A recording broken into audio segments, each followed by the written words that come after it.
They dumped snow on my lawn for 3 winters straight. And for a long time, I told myself it was just one of those neighborly misunderstandings you shrug off because you don't want to be that guy. The guy who makes everything a problem.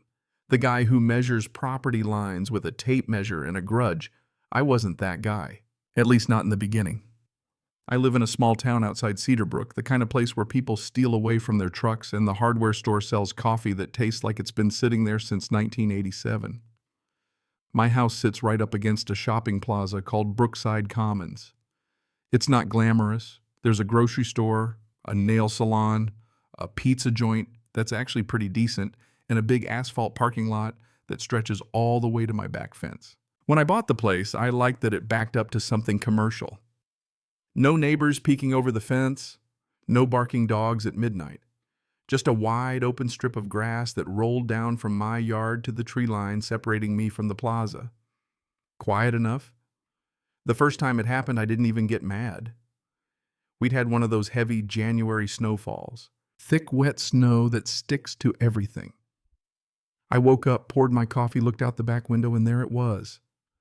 A long ridge of snow piled right along the edge of my lawn. Maybe 3 feet high, 4 feet wide. It looked like someone had taken a giant icing spatula and scraped the entire parking lot clean, then pushed the leftovers onto my grass. I remember standing there thinking, well, they probably don't know where the line is. The plaza had just hired a new snow removal company.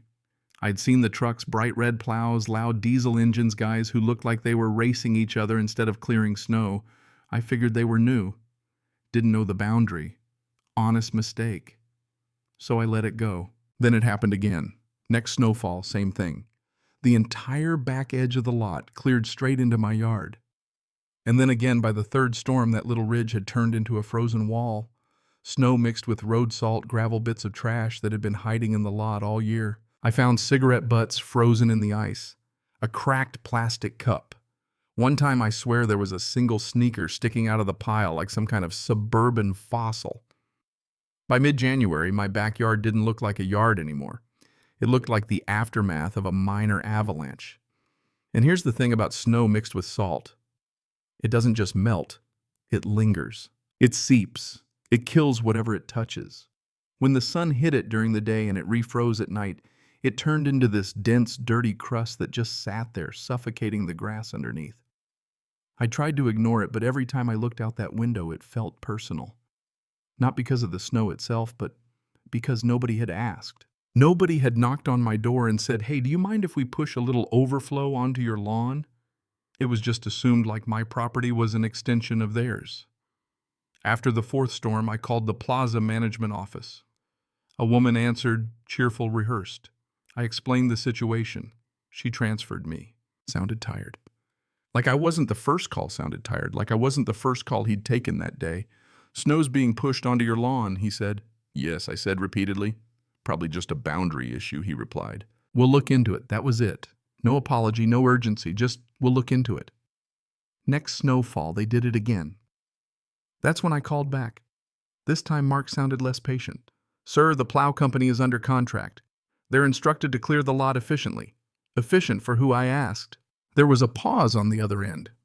If you believe they're crossing property lines, he said carefully, you'll need to take that up with them. So I did. I tracked down the name of the snow removal company, Ridgeway Property Services. I called their office. A man with a gravelly voice picked up. They're dumping snow on my property, I told him. We follow the lot lines provided to us, he said flatly. They're wrong. Prove it. That was the first time I felt something shift in my chest. Not anger exactly, more like challenge. Prove it. Up until that moment, I'd still been operating under the assumption that this was a misunderstanding. That once someone realized the mistake, it would get corrected. But the tone in his voice told me something else. They weren't confused. They were confident. That night, I dug through the folder of documents from when I bought the house. I found the original plat map, faded lines measurements scribbled in tiny print. It was hard to read, and I'm not a surveyor, but even squinting at it under my kitchen light, something looked off. The parking lot seemed closer than I remembered. I called a licensed surveyor the next morning. It cost me $800 I hadn't planned on spending. At the time, that felt ridiculous. All over a few piles of snow. But something in me needed to know. When the survey crew came out, they were methodical. Little orange flags, metal stakes measuring equipment that looked like it belonged on a spaceship. I stood in the yard with my hands in my pockets, watching them work, trying not to feel foolish. 2 days later, the surveyor called. "Mr. Carter," he said, "you might want to come take a look at this." I walked the back edge of my property with him that afternoon. He pointed to a line of stakes running parallel to the shopping plaza's parking lot. This he said, tapping one with his boot. "Is your property line?" I looked from the stake to the asphalt.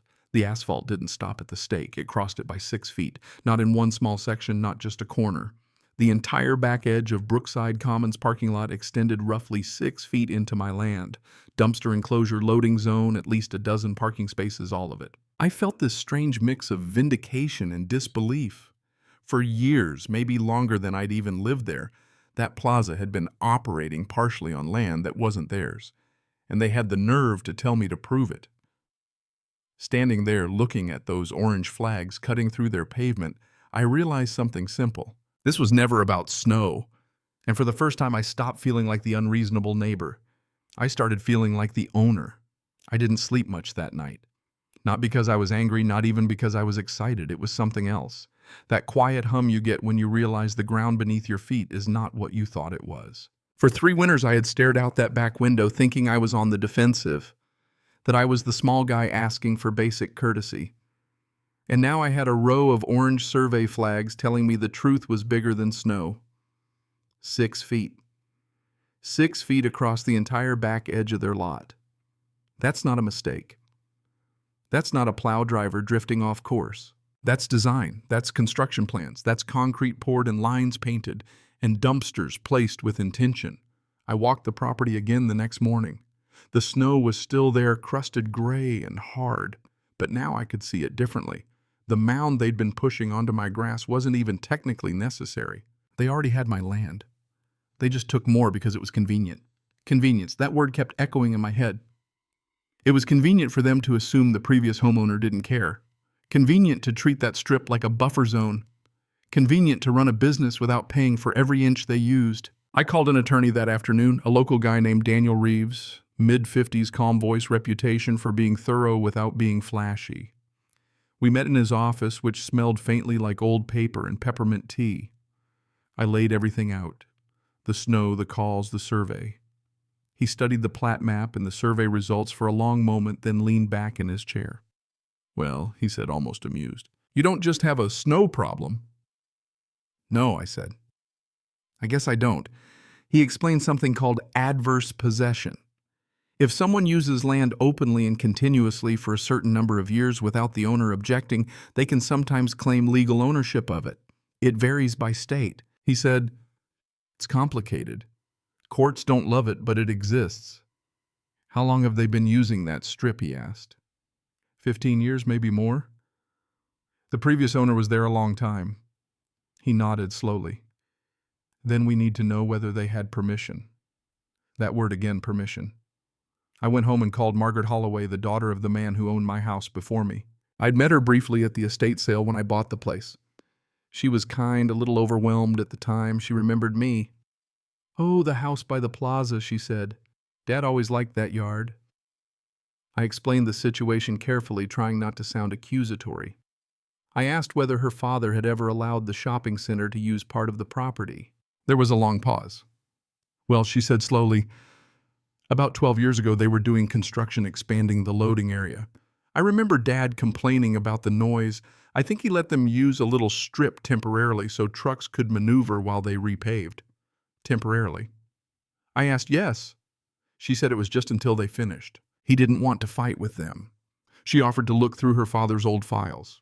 A week later, she emailed me scan notes, handwritten, dated. A brief agreement referencing temporary access during construction. Nothing formal, but clear enough.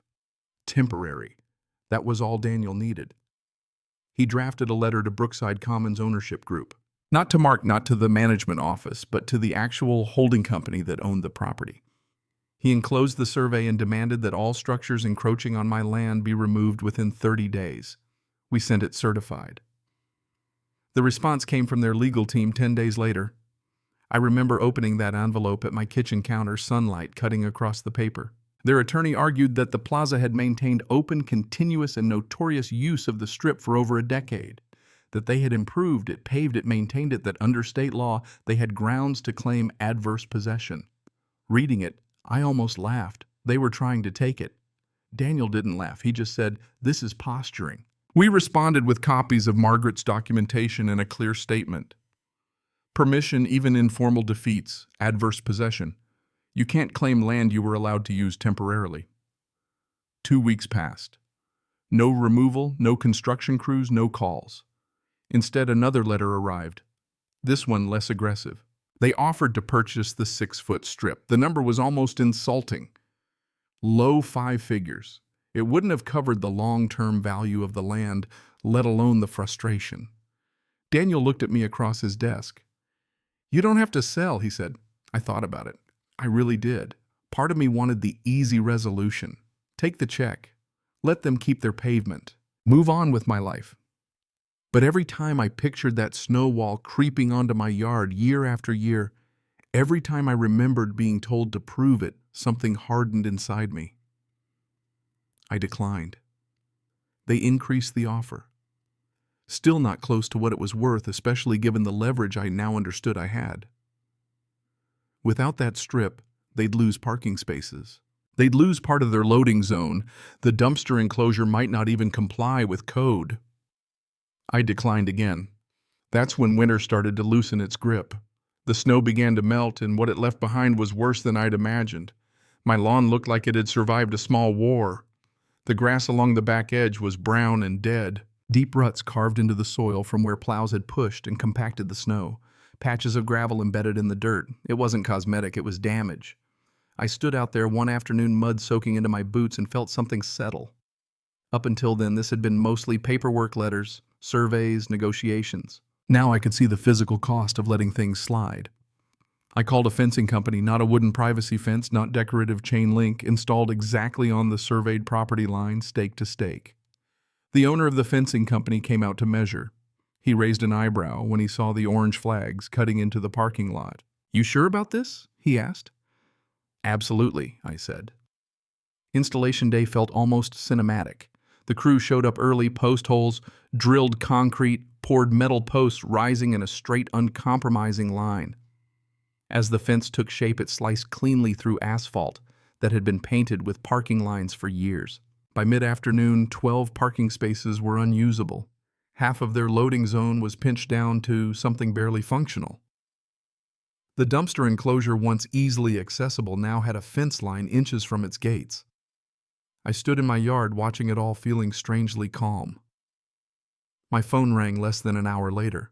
Mark. He didn't bother with pleasantries. "What the hell is this?" he demanded. "It's my property line," I said evenly. "You can't just block off access like that. Businesses rely on those spaces." "Businesses rely on land they own," I replied. He exhaled sharply. "You're being unreasonable." I looked at the fence, sunlight glinting off the metal. "For 3 winters," I said. "Your contractors dumped snow on my lawn." I called. I asked politely. Nothing changed. Now I've enforced my boundary. That's not unreasonable. "It was the plow company," he snapped.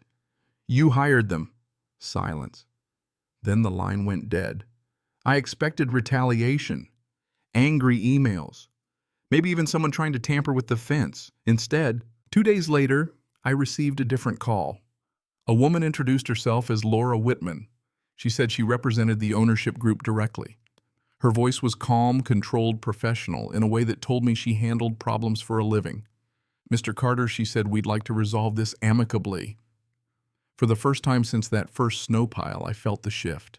The power dynamic had changed, and they knew it. When Laura called, she didn't sound angry. She sounded careful. "That's how you know something matters."